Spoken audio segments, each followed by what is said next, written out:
Hello everyone, welcome back to our channel Bioverse, the universe of biology।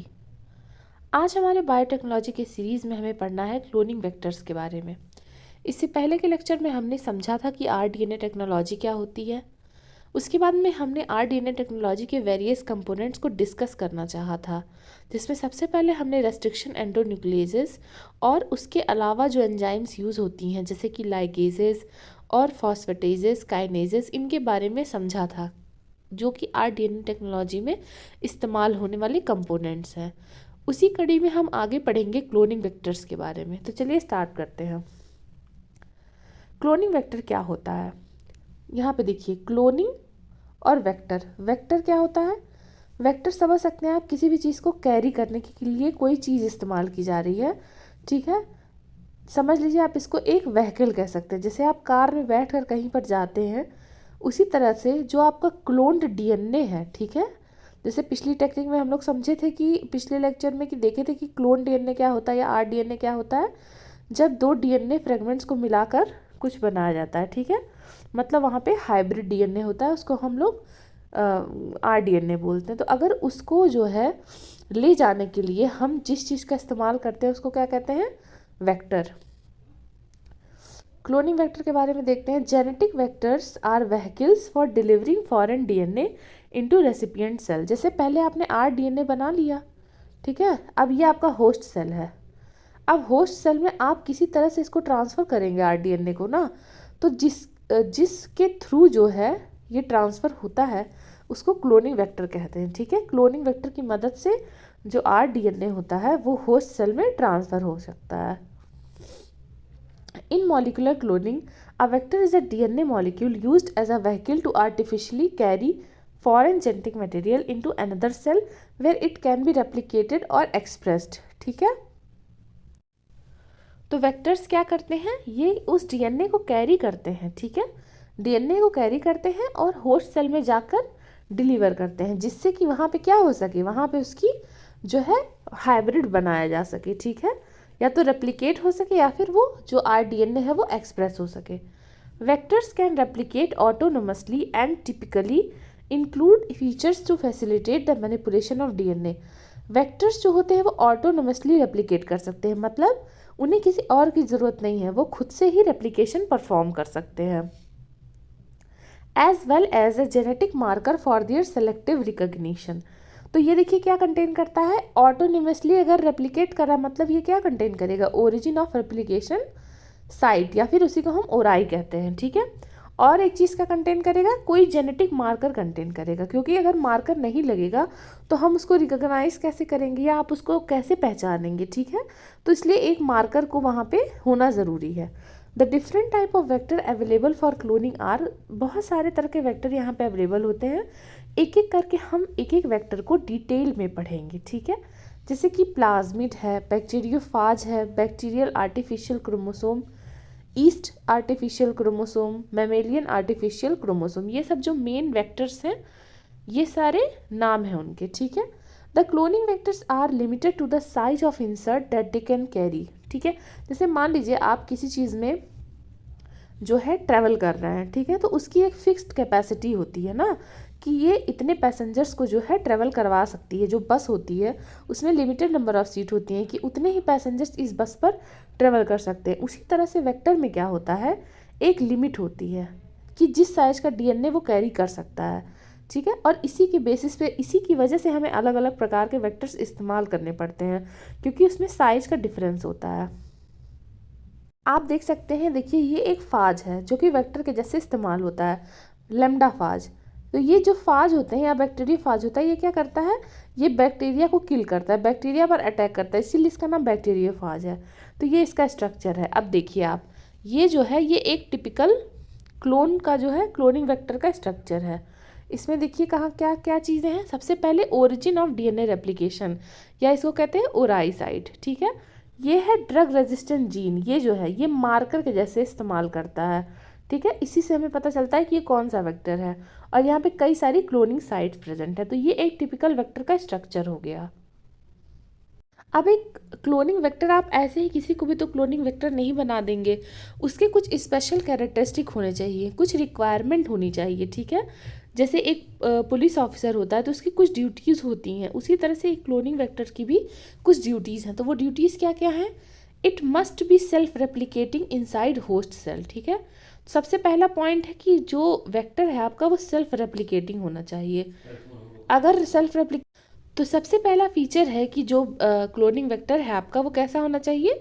Self replicating होना चाहिए। अगर self replicating नहीं होगा तो जब आप उसको कहीं पर प्लेस करेंगे तो उसको और भी जो है मॉलिक्यूल्स की रिक्वायरमेंट पड़ेगी, तो वो जो प्रोसेस होगा बहुत लंबा हो जाएगा और वहाँ पे सिस्टम भी बहुत बड़ा आपको रिक्वायर्ड करेगा।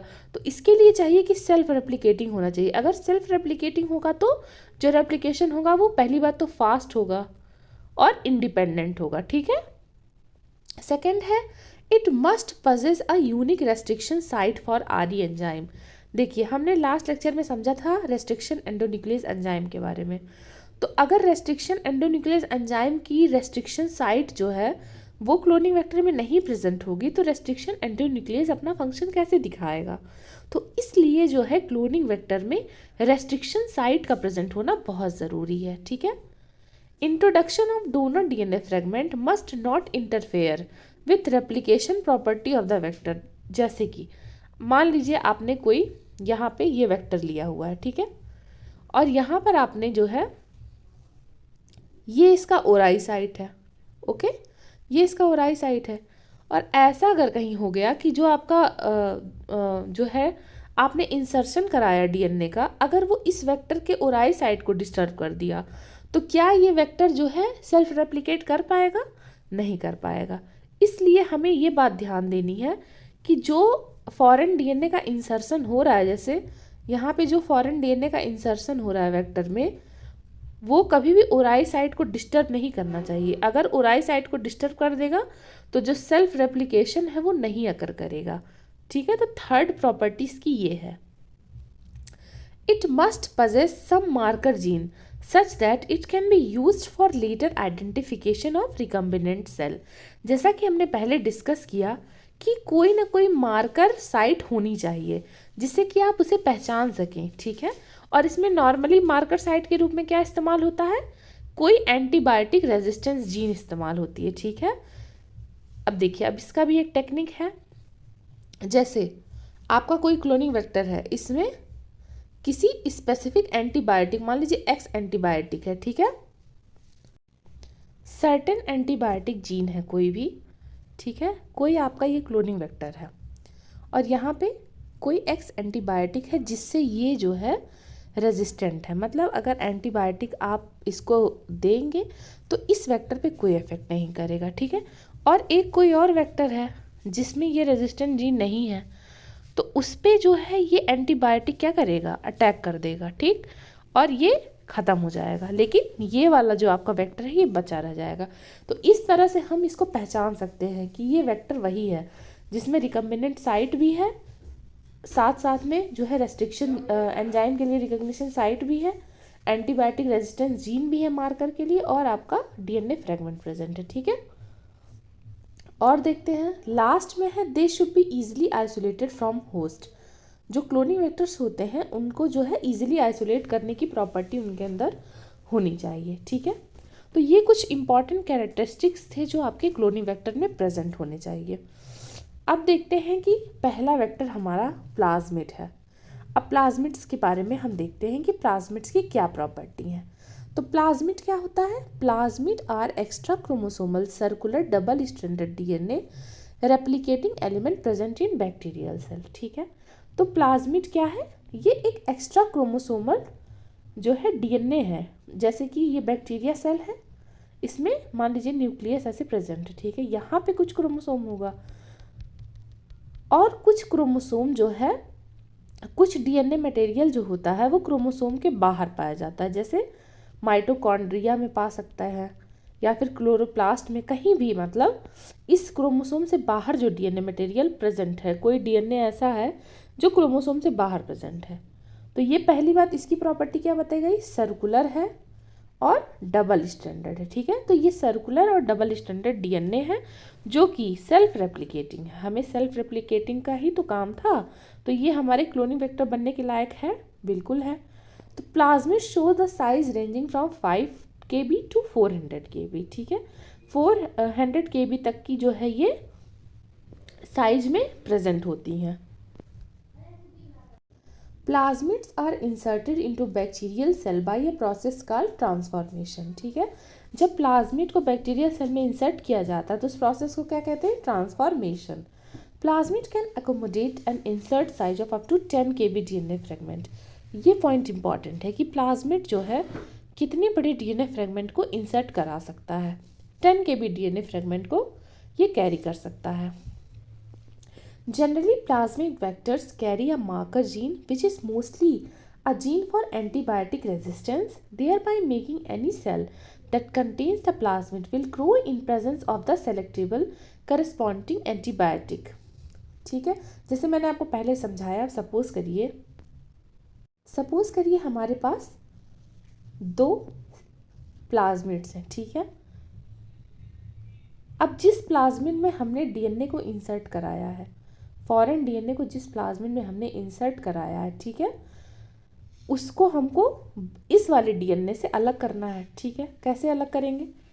तो जो हमारा जिसमें हमने फॉरेन डीएनए को जो है एंटर करवाया है, उसी में अगर हम एंटीबायोटिक रेजिस्टेंट जीन को भी एंटर करवा देते हैं या यहाँ पे ये जीन प्रेजेंट है, तो इसके अंदर 2 प्रॉपर्टी हो गई, इसमें फॉरेन डीएनए भी प्रेजेंट है और एंटीबायोटिक रेजिस्टेंस भी प्रेजेंट है। तो फॉरेन डीएनए के बेस पे तो इन दोनों को हम अलग नहीं कर सकते, क्योंकि फॉरेन डीएनए को डिटेक्ट करने का कोई हमारे पास मैकेनिज्म नहीं है, ठीक है। जैसे मान लीजिए इसका नाम रख लीजिए बी और इसका नाम रख लीजिए ए, ओके। लेकिन हमारे पास एक क्राइटेरिया है जिसकी वजह से हम ए और बी को जो है एक कल्चर में से अलग कर सकते हैं, और वो क्राइटेरिया क्या है ए और बी को अलग करने का? वो क्राइटेरिया है हमारा एंटीबायोटिक रेजिस्टेंस, ठीक। ये हमारा ए है, इसके अंदर जो है ओराई प्रेजेंट है, फॉरेन डीएनए प्रेजेंट है, और जो है आपका एंटीबायोटिक रेजिस्टेंट जीन प्रेजेंट है, और बी के अंदर हमारा ओराई प्रेजेंट है सिर्फ, ठीक है। तो ये इतनी चीज़ें हो गई। अब हम इसको अलग करने के लिए क्या करेंगे? जो हमारा कल्चर है, ठीक है, उसमें हम वही एंटीबायोटिक डाल देंगे, जिससे कि हमारा ए वाला तो रेजिस्टेंट है लेकिन बी वाला रेजिस्टेंट नहीं है। तो जब इस कल्चर में हम इन दोनों वेक्टर्स को ग्रो करेंगे तो जो ए वाला जीन रहेगा, ए वाला प्लाज्मिड रहेगा, वो बच जाएगा, क्योंकि इसके पास क्या है? एंटीबायोटिक रेजिस्टेंस है। तो ये इस कल्चर में भी ग्रो करेगा, लेकिन जो बी है जिसके पास रेजिस्टेंस नहीं है वो मर जाएगा, ठीक है। तो अल्टीमेटली हमें इस कल्चर में क्या मिलेगा? सिर्फ ए वाला प्लाज्मिड, और इस तरह से हम ए और बी प्लाज्मिड को एक दूसरे से अलग कर लेंगे, ठीक है। अब दूसरा क्लोनिंग वेक्टर देखते हैं, bacteriophage. The viruses that infect bacteria are called bacteriophage, ठीक है। मैंने पहले बताया आपको कि जो वायरसेस बैक्टीरिया पर अटैक करते हैं उन्हें बैक्टीरियोफाज कहते हैं। These are intracellular obligate parasites that multiply inside bacterial cell by making use of some or all of the host enzyme। तो ये बेसिकली क्या करते हैं? ये बैक्टीरियल सेल को इन्वेड करते हैं और उनके जो रिसोर्सेज होते हैं उनको अपने रेप्लिकेशन में इस्तेमाल कर लेते हैं, ठीक है। Bacteriophages have a very high significant mechanism for delivering its genome into bacterial cell। देखिए, जो बैक्टीरियोफाज होता है उसके अंदर एक बहुत ही अच्छी क्वालिटी होती है। वो क्वालिटी क्या होती है? ये अपने जीनोम को जो है ये बैक्टीरिया में ट्रांसफ़र कर देता है, ठीक है। और हमें जो है क्लोनिंग वेक्टर के अंदर क्या चाहिए? यही तो चाहिए कि जो डीएनए को ट्रांसफ़र करवा सके, तो इसलिए इसको हम क्लोनिंग वेक्टर के जैसे इस्तेमाल कर सकते हैं। Bacteriophages can be used as a cloning vector. Most of the bacteriophage genome is non-essential and can be replaced with foreign DNA। तो जो बैक्टीरियोफाज का जीनोम होता है उसमें मैक्सिमम जो स्पेस होता है वो नॉन एसेंशियल होता है, मतलब वो रेप्लिकेशन के लिए इम्पॉर्टेंट नहीं है, और हमें बस रेप्लिकेशन वाला जो पार्ट है उसे सेव करके रखना है। तो इसलिए हम जो बैक्टीरियोफाज का जीनोम है उसमें से जो मैक्सिमम पार्ट है उसको किससे एक्सचेंज कर सकते हैं? फॉरेन डीएनए से, ठीक है। Using bacteriophage as a vector, a DNA fragment of size up to 20 kb can be transformed. तो इसका लिमिट क्या है? 20 kb। तो ये प्लाज्मिड से थोड़ा बड़ा डीएनए जो है ट्रांसफ़र कर रहा है, ठीक है। तो आज के लिए आज के लेक्चर में हम प्लाज्मिड और बैक्टीरियोफाज तक ही रहने देते हैं, और बाकी जो क्लोनिंग वेक्टर्स हैं वो नेक्स्ट लेक्चर में डिस्कस होंगे। अगर आपको वीडियोस अच्छी लगती हैं तो प्लीज़ जो है चैनल को सब्सक्राइब करिए और अपने फ्रेंड्स के साथ ज़रूर शेयर करिए। बाकी नोट्स और किसी और भी तरह की हेल्प के लिए आप टेलीग्राम चैनल को ज्वाइन करिए, और किसी डायरेक्ट डाउट के लिए आप इंस्टाग्राम पे हमें फॉलो कर सकते हैं। Thank you so much.